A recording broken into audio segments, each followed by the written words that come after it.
হয়েছেন আর আমি আল্লাহ দয়ার সাগর, আমি আল্লাহ পাক প্রতিটি মানুষের উপরে সমানভাবে দিয়েছে আর রহমান।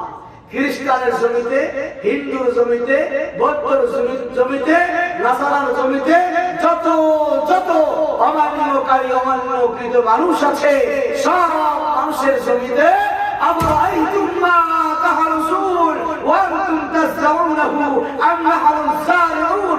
আল্লাহ আকাশ থেকে যখন বৃষ্টি বর্ষণ করে, হিন্দু, খ্রিস্টান, বৌদ্ধ, নাসারা কারোর দিকে আল্লাহ তাকায় না, সব রহমতের দৃষ্টিতে তাকিয়ে আল্লাহ বৃষ্টি বর্ষণ করে মাটির উর্বরতা শক্তির জন্য, ফসল ফলানোর জন্য।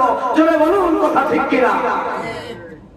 ভালোবাসা অনেক আগেই তো দিয়েছে আল্লাহ, প্রতিটি প্রাণীর জন্য, প্রতিটি মানুষের জন্য, প্রতিটি জাতির জন্য ভালোবাসা। পৃথিবীতে কোরআন নাযিল হওয়া, পৃথিবীর সৃষ্টির 1000 বছর আগে আল্লাহ তাআলা রহমত দিয়েছেন, দয়া দিয়েছেন, ভালোবাসা দিয়েছেন। তারপরে আল্লাহ বলছেন আমি মানুষকে ভাষা শিক্ষা দিয়েছি। কি শিক্ষা দিয়েছি ভাই?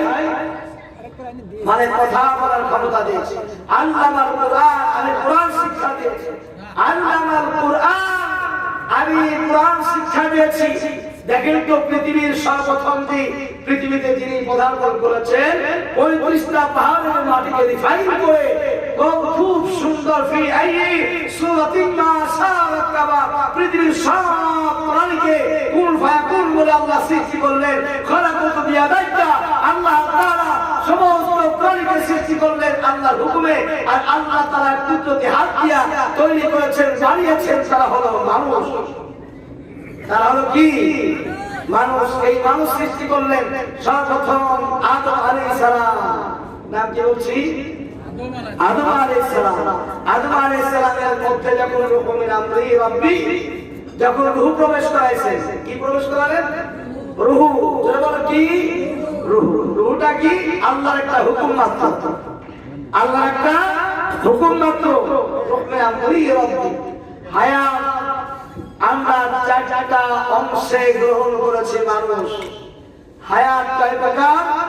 একটা হলো আলমে আরওহা, অর্থাৎ আলমে আরওহা মানে রূহ জগতে, রূহ জগৎ বলতে যেখানে আমরা রূহ জগতে ছিলাম, আল্লাহ বলেছেন আলাস্তু বিরাব্বিকুম, আমি কি তোমাদের প্রভু নই? আমরা বলেছি আমরা আমাদের কোনো প্রভু নাই, আমাদের কোন খানখানা পাল্লারা সৃষ্টিকর্তার মালিক কেউ নেই। কে বলেছে? আমরা বলেছি।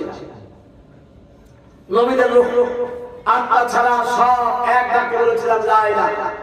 কিন্তু আল্লাহ রাব্বুল আলামিন এমন এক ব্যক্তিকে আল্লাহ প্রশংসনীয় এবং প্রশংসাকারী হিসাবে আল্লাহ তাআলা কোরআন নাযিল হওয়ার পরেই আল্লাহ তাআলা শান্তির বাণী, শান্তির বার্তা দিয়ে শেষ জামানা পর্যন্ত, কিয়ামত পর্যন্ত শান্তি দান করে, যার মাধ্যমে বিস্তার লাভ করবে। তার নাম হলো মিন বাদিহি সিরু আহমদ, অর্থাৎ প্রশংসনীয় একজন ব্যক্তি, তার নাম হলো আহমদ।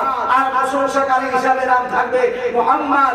আল্লাহ রাসূলের নাম 2টা বলেন তো কি? একটা হলো আহমদ আর 2 নম্বর হলো মুহাম্মদ। কথা বুঝে আসছে? কিন্তু দূরে কথা বলে বুঝে আসছে?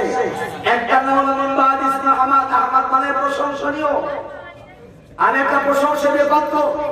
এটা একটা প্রশংসনীয় পাত্র। একটা জিনিস যে প্রশংসিত হয়, সেই জিনিসকে বলে একটা প্রশংসনীয় একটা বস্তু। জোরে বলো ঠিক কিনা? আল্লাহ তাআলা তার জবান থেকে বললেন মিন বাদি ইসমে আহমদ, প্রশংসনীয় পাত্র হলো মুহাম্মদ সাল্লাল্লাহু আলাইহি সাল্লাম। আর তার নাম যে মুহাম্মদ দিলেন, এই কে দিলেন? আল্লাহ দিয়েছে। কে দিয়েছে?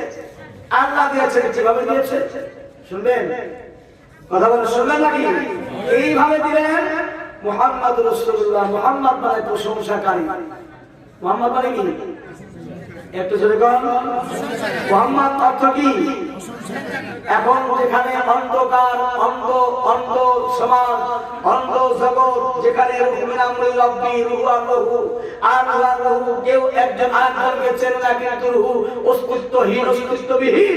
এরকম শুধু আপনার রূহের আমরি বিন্দু মাত্র নিয়ে যেখানে আল্লাহর হুকুমকে বাউল করলো যে আল্লাহ আমাদের কোনো প্রভু নাই, কোনো মালিক নাই, কোনো কেউ নাই, ওই মুহূর্তে, ওই সময় আল্লাহ তাআলা রাসূল ইবাদুর রহমান প্রশংসনীয় সেই শব্দ জবান থেকে বেরিয়ে পড়লো, তোমরা যা বলছো ভুল বলছো, ভুল বলছো, ভুল বলছো। আল্লাহ ব্যতীত কেউ নাই, এটা মিথ্যা। আল্লাহ ব্যতীত একজন আছেন, তিনি হলো লা ইলাহা ইল্লাল্লাহ। আল্লাহ ছাড়া কেউ নাই। সুবহানাল্লাহ। আল্লাহ ছাড়া কেউ নাই, এটা প্রশংসা না বদনাম? এটা বদনাম। প্রশংসা করলেন কার? আরেকটা বলবেন কার? প্রশংসা সর্বদান করলেন কার? করলেন কে? মুহাম্মদ সাল্লাল্লাহু আলাইহি ওয়াসাল্লাম। মুহাম্মদ প্রশংসা করলেন আল্লাহ তাআলা। বাকি লা ইলাহা ইল্লাল্লাহ এতটুকু কালেমা পড়লেন বান্দা এবং মুহাম্মদ সাল্লাল্লাহু আলাইহি ওয়াসাল্লাম। তারপরে আল্লাহর জবান থেকে বললেন মুহাম্মাদুর রাসূলুল্লাহ। পৃথিবীতে যত মহামানব আসবে, যত পুরুষ আসবে, যত রিজাল আসবে, যত মহাজ্ঞানী লোক আসবে, তার মধ্যে সর্বশ্রেষ্ঠ একজন মহামানব মুহাম্মাদুর রাসূলুল্লাহ। আল্লাহ তাআলা সর্ববৃহৎ প্রশংসাকারী মুহাম্মাদুর রাসূলুল্লাহ। সবাই বলুন সাল্লাল্লাহু আলাইহি ওয়াসাল্লাম।